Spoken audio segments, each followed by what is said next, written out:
Bismillahirrahmanirrahim. Assalamualaikum warahmatullahi wabarakatuh. Alhamdulillah, wassalatu wassalamu ala rasulillah Sayyidina wa maulana Muhammad ibni Abdillah wa ala alihi wa ashabihi wa ma tabi'ahu wa mawalah. La hawla wa la quwata illa billahi, amma ba'd. Alhamdulillah, bersyukur kita kepada Allah Subhanahu wa ta'ala. Begitu banyak nikmat yang telah Allah anugerahkan kepada kita, sehingga kita seandainya disuruh untuk menghitung nikmat Allah itu, pasti kita tidak akan sanggup menghitungnya. Wa in ta'uddu ni'matallahi la tuhsuha. 76 tahun negeri ini telah menyatakan dirinya merdeka dari penjajahan kolonial. Akan tetapi masih banyak beragam persoalan, beragam masalah. Banyaknya persoalan, banyaknya masalah ini adalah hal yang wajar, konsekuensi logis ketika kita diberi nikmat oleh Allah tapi tidak kita syukuri dengan baik. Pada pertemuan 2 pekan yang lalu, Al-Fakir mengutip sebuah ayat, yakni ayat 112 surat An-Nahl.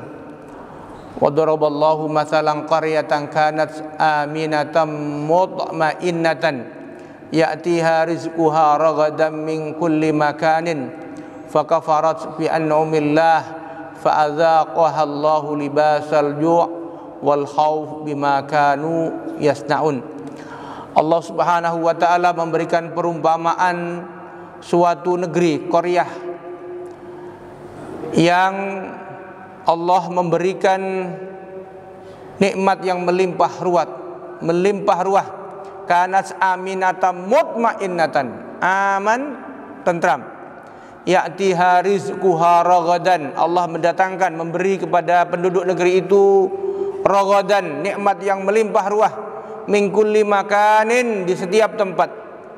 Akan tetapi penduduk negeri itu fakafarat bi an'amillah, mengingkari nikmat Allah. Mengingkari nikmat Allah itu maksudnya tidak mengelola nikmat itu dengan cara Allah.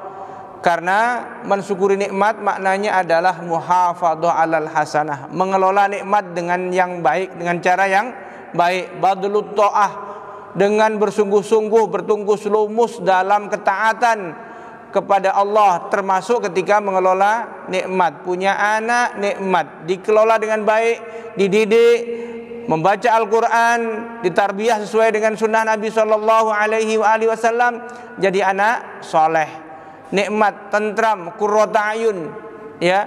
Nah, ini kalau kita kelola dengan baik. Akan tapi fakafarat bi an'amillah, kalau mengingkari nikmat Allah pasti akan dapat apa kata Allah dalam ayat ini? Fa'adzaqahallah, Allah Subhanahu wa ta'ala mendatangkan begitu banyak persoalan, adza, bencana, bala. Seperti apa? Libasal ju, berselimut kelaparan, wal khauf, berselimut ketakutan. Nah, kalau memang kenyataannya demikian, apalagi ketika ada persoalan, datang ujian dari Allah, bala, bencana, musibah, ya, di negeri ini, ya, seperti sekarang ini dan di seluruh dunia, maka seperti rapuh kita ini. Jadi Bapak Ibu sekalian, beberapa kali kami menyatakan sekarang ini jangankan mencari makan, mencari pekerjaan, mencari jalan aja susah karena disekat di mana-mana, ya kan? Nah, tiap hari kita mendengarkan saudara kita meninggal, belum yang sakit di rumah sakit. Coba parkir yang paling banyak di Pekanbaru ini sekarang parkir di Jalan Diponegoro, ya, di rumah sakit umum, karena saya barusan lewat situ, ramai sekali. Dan di rumah-rumah sakit, di klinik-klinik, di kecamatan-kecamatan itu juga penuh orang-orang sakit. Nah, nyari kerja susah, cari makan susah, banyak yang sakit. Apa yang harus kita lakukan? Salah satunya dalam kesempatan yang baik ini, saya ingin menyampaikan bab tentang pentingnya isar. Jadi kita akan bahas tentang isar. Isar itu apa? Isar itu mendahulukan kepentingan saudara kita walau kita perlu, menolong saudara kita walau kita juga perlu ditolong. Kalau Bapak pernah sekolah dulu ini sering disampaikan, ya, waktu SD SMP nilai-nilai menolong orang lain segala macam. Akan tetapi itu tidak sampai dicontohkan yang konkret, ya, bagaimana sih dampaknya, bagaimana pahalanya, bagaimana konkretnya. Nah, dalam situasi yang sulit seperti ini, ya, ketika misalnya bapak-bapak sekalian ada banyak persoalan, saudara kita sakit, susah makan, bahkan ada yang kelaparan, itu kan bantuan tidak ada, ya, hampir praktis tidak ada. Yang bisa nolong siapa? Yang bisa nolong siapa? Keluarga. Jadi pastikan Bapak Ibu sekalian, saudara kita, teman kita jangan sampai mati kelaparan. Yang bisa nolong yang lain lagi siapa? Tetangga. Pastikan Pak RT, Pak RW, tetangga kita kanan kiri nggak keluar rumah itu kenapa? Jangan-jangan mati kelaparan, jangan-jangan sakit. Karena itu tanggung jawab kita. Apalagi jamaah masjid ini kenapa nggak muncul ke masjid? Sakit atau jangan-jangan kelaparan, nggak bisa jalan? Bisa jadi dalam suasana seperti ini. Kami alhamdulillah di yang masjid tempat kami dekat itu bikin kita data orang-orang yang miskin, fakir, duafa, anak yatim didata. Kalau dulu kan kita bagi uang untuk ketika anak yatim masuk sekolah menjelang tahun baru, sekarang kita data, pastikan bahwa mereka bisa makan. Bagaimana caranya? Carikan donatur dari kita untuk kita. Karena kita tidak bisa berharap kepada orang lain, nggak bisa berharap pada pemerintah sekarang, nggak bisa. Ya, Bapak mau berharap pada bansos. Ya, kalau ban 1 itu ditambal, kalau ban bocor 1 ditambal. Tapi kalau ban bocor 2 ditambal. Tapi kalau ban bocor 10. Nah, kalau ban bocornya banyak, kan banyak itu di YouTube. Ban yang bocornya banyak apa? Bansos, ya kan? Macam mana? Nah, oleh karena itu siapa yang bisa nolong? Ya tentu Allah. Melalui siapa? Kita yang sanggup menolong. Ya, kalau kita menolong saudara kita menolong famili kita di kampung, pastikan ada mama kita, ada ibu kita, ada tetangga kita yang susah, kita sanggup menolong, tolong, ya. Pastikan jangan sampai mereka sakit, tak ada yang menolong, jangan sampai mereka mati kelaparan, ya. Wa man kana fi hajati ahihi kana Allahu fi hajatihi. Kalau kita menolong saudara kita, kata Nabi SAW, barang siapa menolong saudaranya, Allah akan menolong dia. Hakikatnya kalau kita menolong teman kita, tetangga kita, saudara kita, karib kerabat keluarga kita, jamaah masjid kita ini yang susah sulit sekarang, sebetulnya kita bukan menolong dia, tapi kita menolong diri kita sendiri. Nanti di akhirat Allah akan nolong kita. Bahkan dalam riwayat yang sahih, bukan hanya di akhirat, di dunia ini kita memberi jalan kepada saudara kita, Allah akan mempermudah kita menyelesaikan segala macam urusan dunia maupun di akhirat. Di akhirat tidak ada yang menolong kita kecuali Allah Subhanahu wa taala. Bagaimana Allah menolong kita? Melalui kita taat kepada Allah, yakni dengan cara kita menolong hamba-hamba Allah yang susah. Nah, salah satu amal yang utama, akhlak yang mulia yang diperintahkan oleh Al-Qur'an itu adalah itsar. Bagaimana ceritanya? Ya, apa itu itsar? Itsar itu mendahulukan kepentingan orang lain melebihi kepentingan kita. Menolong orang lain walau kita perlu ditolong. Kita punya makanan, kita lapar, teman kita lapar, tapi kita kasih orang itu walau kita lapar. Ini kan berat kan? Berat. Orang antri, kenapa antri sampai ribut, ya, rebutan sembako karena lebih mendahulukan dirinya daripada orang lain. Nah, apa ada dalam dunia orang-orang yang seperti itu? Ada, dan itu dimuliakan oleh Allah Subhanahu wa taala. Kalau kita buka surat Al-Hasyr ayat 9, sebab turunnya ayat ini adalah ketika ada seorang datang dari Mekah ke Madinah dalam kondisi lapar, menghadap Rasulullah sallallahu alaihi wasallam. Ya Rasulullah, kami udah lama tak makan, lapar. Rasul langsung masuk rumah. Wahai istriku, wahai fulana ini apakah ada makanan? Ya Rasulullah, demi zat yang mengutusmu, demi Allah, yang ada cuma hanya seteguk air. Bayangkan ya, Nabi ketika itu kepala negara loh. Di Madinah Nabi sudah kepala negara, tapi tidak punya makanan. Ya, bukan berarti miskin, tapi sudah dibagikan kepada yang lain. Ini datang terlambat. Maka kemudian Nabi menyatakan kepada para sahabat yang lain, wahai sahabatku, ini datang saudara kita dari Mekah dalam kondisi lapar. Siapa di antara kalian yang akan menolong saudara kita ini, maka Allah akan memuliakan dirimu. Langsung angkat tangan, nggak pakai mikir. Siapa yang angkat tangan? Abu Talha. Saya Rasulullah. Silakan dibawa nih. Temannya dibawa, tamunya yang lapar tadi dibawa. Sampai di rumah tanya kepada istrinya, Ummu Sulaim, wahai istriku, apakah ada makanan? Ada, sedikit untuk anak kita malam ini. Ya. Kemudian gampang, tidurkan anakmu. Ya. Sekarang aku matikan lampu, aku suruh masuk tamu. Buat 2 piring, kalau bahasa kita piring. Dulu itu tidak ada piring yang. Buat 2 piring, 1 piring kosong. Yang kosong untukku, yang penuh ini untuk tamu. Aku nanti burak-burak makan, gelap, tidak nampak. Udah masuk, silakan masuk, makan. Ludik, dia lapar juga ini Abu Talha. Ya kan? Kemudian tamunya makan dengan lahap. Maka kabar ini sampai kepada Rasulullah. Kemudian turunlah ayat, wa yu'thiruna ala anfusihim walau kana bihim khasasah. Orang-orang itu, yakni orang-orang Ansor, lebih mengutamakan kepentingan saudaranya orang-orang Muhajirin walau dirinya juga memerlukan. Ini kehebatan orang-orang Ansor. Orang-orang Ansor tadinya penolong. Orang-orang putra daerah pribumi yang menolong saudaranya yang baru datang. Ya, wa yu'thiruna ala anfusihim walau kana bihim khasasah, itsar. Yu'thiruna. Itulah yang namanya itsar. Apakah ada? Ada faktanya. Sehingga sampai turun ayat memuji kemuliaan orang ini. Dan itu terus berlanjut sehingga Islam ini kuat karena kaum muslimin itu ukhuwahnya tidak hanya kata-kata. Kalau sekarang kan ukhuwahnya kata-kata, rebutan kursi, rebutan ini, rebutan partai, berantem, memfitnah, hanya kata-kata ukhuwah itu. Tapi ketika ukhuwah itu nyata di kata, di lisan, di hati, di amal perbuatan, Islam itu pasti akan kuat.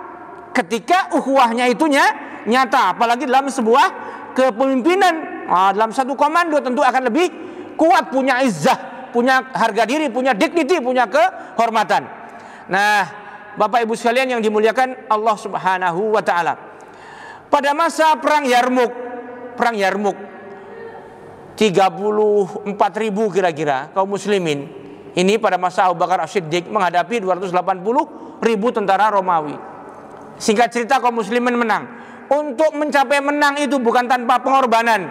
Banyak yang syahid, banyak yang gugur. Ya, antara lain kisah 3 orang sahabat. Yaitu Suhail bin Amru radhiyallahu an. Kemudian yang namanya Ikrimah bin Abu Jahal dan Al-Haris, 3 sahabat ini. 3-tiganya ini dalam keadaan terluka dan haus. Jangan dibayangkan kayak ngambil air seperti kita ini begitu mudah. Ini di Yarmuk, ya, di tempat yang susah air. Sampai sekarang Yarmuk itu ada perbatasan antara Arab Saudi dengan Syam. Ya masih ada Yarmuk. Bapak bisa nyari di Google Yarmuk, bisa pakai bahasa Latin atau bahasa tulisan huruf Latin maupun bahasa Arab. Itu ada lokasinya. Termasuk lembah Yarmuk dulu tempat bertemunya pasukan kaum muslimin dengan Romawi. Termasuk kejadian yang diceritakan ada dalam kitab Tobaqo Al-Kubro. Ini ada dalam kitabnya Ibnu Sa'ad Tobaqo Al-Kubro. 3 orang sahabat. Al-Haris kehausan, minta kepada yang sedang bawa air. Mau diminum, nengok Suhail bin Amr ini kehausan juga, dikasihkan saudaranya. Kemudian Suhail ini melihat Ikrimah bin Abu Jahal. Anaknya Abu Jahal namanya Ikrimah. Ikrimah sahabat besar, sahabat hebat. Ya, itu kemudian masuk Islam kan? Nah, ini gugurnya pada saat perang Yarmuk. Dikasih ke Ikrimah. Ikrimah itu mau minum air yang seteguk itu, melihat saudaranya, ya, Suhail bin Amru juga haus. Akhirnya 3-tiganya ini gugur syahid. Gak sempat minum air itu. Karena ingin memberikan air itu kepada saudaranya yang juga haus, terluka pada saat perang Yarmuk. Ini riwayat sahih yang terkenal. Saya yakin bapak-bapak sekalian sudah sering mendengar cerita ini. Ada kisah cukup menarik lagi. Memang ini bukan di dalam Al-Quran, bukan dalam hadis, tapi ada dalam riwayat para wali. Ada dalam kitab, judul kitabnya itu Wahyul Qalam, ditulis oleh Syekh Mustafa Shadiq Ar-Rafi'i, wafat 1937 di Tanta, Mesir. Ya, menulis kitab itu. Di dalam kitab itu ada kisah seorang ulama namanya Ahmad bin Miskin. Kenapa diberi nama Ahmad bin Miskin? Syekh Ahmad ini pernah miskin. Tahun 219 Hijriah bangkrut dia. Miskin. Karena miskinnya susah makan, mau jual rumah. Mau jual rumah kepada siapa? Ada sahabatnya namanya Abu Nasr. Abu Nasr ini cukup kaya. Datanglah Ahmad bin Miskin ini ke rumah Abu Nasr. Assalamualaikum. Waalaikumsalam. Ada apa? Saya mau jual rumah. Kenapa? Saya susah makan. Janganlah jual dulu. Ya, ini aja. Dikasihlah 2 lembar roti. Ya, 2 lembar roti dan manisan. Ya, 2 lembar roti yang ada manisannya itu. Maka tak jadi, belum terjual rumah. Dibawa pulanglah 2 lembar roti itu. Di perjalanan belum sampai rumah, ketemu ibu-ibu tua dan anak kecil. Wahai Tuan, kami seharian belum makan. Apakah Tuan bisa memberi makan anak yatim ini? Rupanya anak yatim yang kecil digendong tadi itu. Udah lama tak makan ini. Maka tanpa habis pikir, aku, kata Ahmad bin Miskin, memberikan 2 lembar roti kepada ibu dan anak kecil ini. Padahal anak istriku di rumah juga belum makan. Dan tak ada 1 dirham pun uang di sakuku. Tidak ada uang tabungan sama sekali. Orang mau jual rumah. Tak habis pikir kemudian dikasihlah. Kemudian ketika dikasih itu, aku melihat anak kecil tadi itu begitu sukanya, begitu senangnya, seperti purnama, cerah mukanya. Dan aku melihat ibu tadi itu meleleh air matanya bahagia. Aku pergi. Belum sampai rumah, aku duduk, kata Ahmad bin Miskin, di rumah tua, tak ada penghuninya, di pinggir jalan. Tiba-tiba teriaklah Abu Nasr tadi itu, temannya kayak itu. Ya Aba Muhammad. Jadi anaknya punya nama Muhammad. Jadi Ahmad bin Miskin punya anak namanya Muhammad. Jadi dipanggil Abu Muhammad. Ya Aba Muhammad. Wahai Abu Muhammad, apa engkau tak tahu? Ada orang datang ke rumahmu membawa harta melimpah ruah, ya, berpeti-peti, ya, dengan tunggangan kuda dari Khurasan. Ini kok jangan meledek lah, orang aku miskin kayak gini. Enggak ada orang. Siapa dia? Nah, diceritakanlah. Dia ini teman bapakmu yang baru datang dari Khurasan. Khurasan itu Asia Tengah. Sekarang Afghanistan itu masuk Khurasan. Yang sedang heboh ini, kita nggak tahu apa yang terjadi di Afghanistan. Mudah-mudahan ini kabar baik di saudara kita di Afghanistan. Tapi kita nggak tahu apa yang terjadi. Nah, dari Khurasan membawa bekal harta melimpah ruah. Ini teman bapakmu dulu, teman kongsi bisnis. Tapi dulu dia pinjam uang ke bapakmu, bangkrut, balik kampung, di kampung sukses. Dia mau balikan hartanya 30 tahun yang lalu. Dia mencari ahli warisnya. Bapakmu kan udah meninggal, ahli waris satu-satunya kamu. Ya, Ahmad bin Miskin tadi. Pulanglah dia. Ternyata benar. Ya, emas, perak, ya, dinar, dirham, ternak macam-macam. Ya. Maka mulai hari itu dia kaya, Ahmad bin Miskin, bisnis. Dan sejak saat itu aktivitasku di samping dakwah, menuntut ilmu, bisnis, ibadah, sedekah luar biasa. Sedekah itu bukan 10.000, 20.000 sekali sedekah 100 dinar. 1 dinar 4,25 gram emas. Berapa itu? 1 gram emas itu 1 juta lebih kurang sekarang. Jadi berapa hampir 500 juta sekali sedekah. Dan itu rutin, ya, bertiap pekan. Nah, itu banyak sekali sedekahku, dia cerita. Karena begitu rupa aku sudah dakwah, sudah ibadah, menuntut ilmu, menyampaikan ilmu, bisnis pun halal, tidak ada tersangkut riba, tidak pernah mendolimi orang. Bahkan anak yatim dan ibunya yang kemarin minta roti itu, semuanya aku tanggung hidupnya. Semuanya udah sekian puluh tahun. Nah, setelah berjalan sekian puluh tahun, muncullah di hatiku, Amburaso ambuko adalah ahli surga. Sudah nampaknya saya sudah tercatat sebagai ahli surga.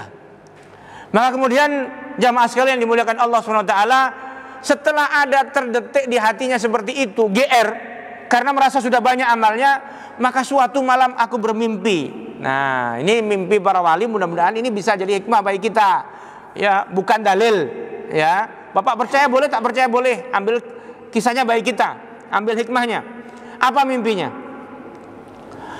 Seperti aku berada di padang mahsyar, menghadapi yaumil mizan. Satu persatu orang menghadapi pertanggungjawabannya. Ada orang yang membawa dosanya begitu rupa, begitu susah menghadapi itu. Dan tiba gilirannya aku, maka diadililah aku. Terdengarlah suara Ahmad bin Miskin maju, ya. Dan ternyata setelah dihitung, ternyata selama ini aku merasa bahwa amalku sudah banyak. Begitu nengok timbangan dah tipis sekali, imbang antara baik dan buruk. Timbangan baiknya itu hampir kalah dengan amal buruknya. Ya. Tiba-tiba ada suara, sepertinya si fulan ini masih ada amal yang tersisa. Apa itu? Dia pernah ngasih 2 lembar roti kepada anak yatim. Dalam hatiku, dalam mimpinya ini tidak akan bisa selamat. Ini cuma amal sedikit, yang sekian ratus, sekian ribu dinar saja nilainya kecil. Menyumbang ribuan dinar kecil, udah ratusan juta miliaran pun kecil. Ini apalagi cuma 2 lembar roti. Nah, akan tapi begitu dihitung 2 lembar roti itu, yang tadinya lebih banyak timbangan amal buruknya dibandingkan amal baiknya, tiba-tiba mulai naik, mulai lebih imbang, ya, mulai lebih sedikit kebaikannya. Tapi ada lagi amalnya, apa itu? Tangisan, tetesan air mata ibu tadi itu.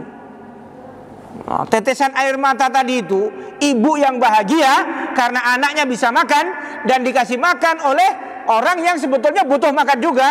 Maka tiba-tiba timbangan amal beratnya itu langsung sangat berat dan signifikan lah. Makanya ada makalah bagus. Air di samudra seluruhnya ini, pernah nengok samudra kan? Mau di laut Cina Selatan, begitu Bapak di pantai Padang Pariaman sana itu kan udah samudra itu, samudra Hindia. Seluruh samudra itu tidak bisa memadamkan api neraka. Tapi satu tetesan air mata bisa memadamkan air mata. Bisa memadamkan api neraka. Apa itu? Air mata taubatnya seorang hamba dan air mata kebahagiaan seseorang yang kita tolong padahal kita juga butuh. Nah, inilah.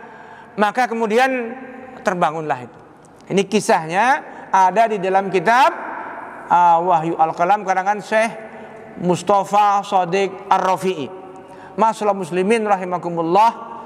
Nah, apa amalnya itu? Itu yang namanya itsar. Wa yu'thiruna ala anfusihim walau kana bihim khassasah. Mendahulukan kepentingan saudaranya dibandingkan dirinya. Tadi dia itu Ahmad bin Miskin juga perlu makan, dia lapar, anak istrinya juga lapar, tapi lebih mendahulukan anak yatim dan emaknya tadi itu. Mudah-mudahan dalam suasana yang susah seperti sekarang ini, kita mendapatkan ujian dari Allah Subhanahu wa taala hidup di masa pandemi Covid-19 yang tidak hanya menimpa negeri asalnya Cina, tapi menimpa seluruh dunia, termasuk di kampung kita ini. Banyak saudara kita yang hari ini susah, ya, termasuk susah makan. Maka jangan sampai saudara kita mati kelaparan. Jangan sampai tetangga kita mati kelaparan. Jangan sampai jamaah kita sekitar masjid ini atau yang biasa masjid ini di sini di Masjid Nurul Iman ini yang mati kelaparan. Walau jauh saudara kita, sering-sering telepon. Kita punya ponakan, sepupu, adik di kampung, di Jawa, di Sumatera Barat, di Sumatera Utara, telepon. Bagaimana kondisinya? Ada makan. Kalau misalnya dia jual pedagang kaki lima, nggak bisa kerja sekarang kan? Nah, ditutup beberapa pekan ini. Nah, kita lah macam mana? Yang penting dia untuk kebutuhan pangannya ada. ya, kita tidak bisa berharap kepada orang lain, ya.